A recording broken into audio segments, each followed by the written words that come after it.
1 daqiqa ichida sizni aldashayotganini isbotlab beraman.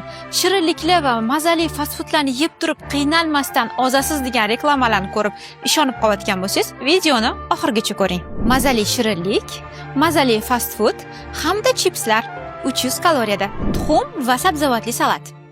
Mol go'shti va sabzavotli salat. Baliq go'shti va sabzavotli salat.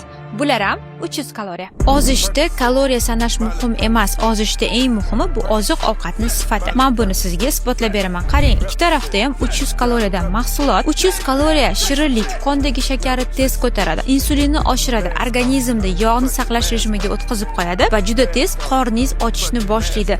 Ortiqcha vaznni keltirib chiqaradi. 300 kaloriya bo'lsa ham 300 kaloriyadagi oqsil, ya'ni tuxum, baliq, kletchatkalar, foydali yog'lar, bular uzoq vaqt sizga to'qlik hissini beradi.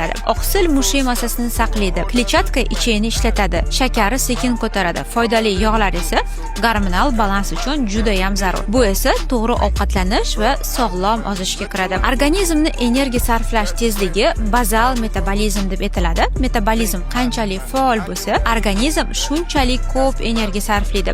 Metabolizmga ta'sir qiladigan omillar bular mushay massasi, uyqu, stress, gormonal balans, qalqonsimon bez, insulin, estrogen juda ham muhim rol o'ynaydi. Ichak faoliyati yaxshi bo'lganda inson sog'lom vazn tashiydi. Oziq moddalarning so'rilishi yaxshi bo'ladi. Metabolizmingiz yaxshi bo'ladi. Yallig'lanishlar kamayadi. Ishtaha gormonlariga ham albatta ta'sir ko'rsatadi. Shuning uchun ham ozish jarayonida kaloriya sanash yetarli emas. Eng muhim omillar bular gormonlar, oziq-ovqat sifati, metabolizm, ichak sog'ligi va energiya hisoblanadi. Ijtimoiy tarmoqlarda har bir ko'rgan videoyingizga ham ishonib ketavermang. Videolarni filtr qilishni va kerakli ma'lumotlarni olishni o'rganing. Agar sizga ozish bo'yicha foydali ma'lumotlar kerak bo'lsa, albatta hozirroq kommentariyaga 8 raqamini yozib qoldiring. Foydali ma'lumotlarni sizga jo'natib qo'yaman.